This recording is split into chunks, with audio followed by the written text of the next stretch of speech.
เป็นล่ะไปกลับไปลักกี้ไล่มูกลับไปเร็วไปเบิ่ง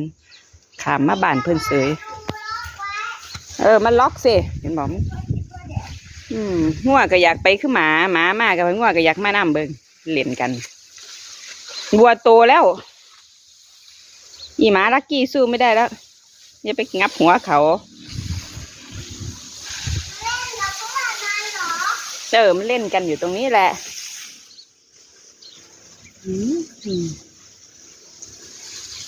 สิล็อกประตูได้นั่นเห็นบ่ถูกงัวส้นแล้วปะเดี๋ยนั่น วัวชน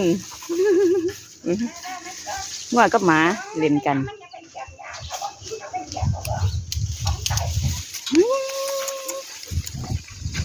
ไปออกไป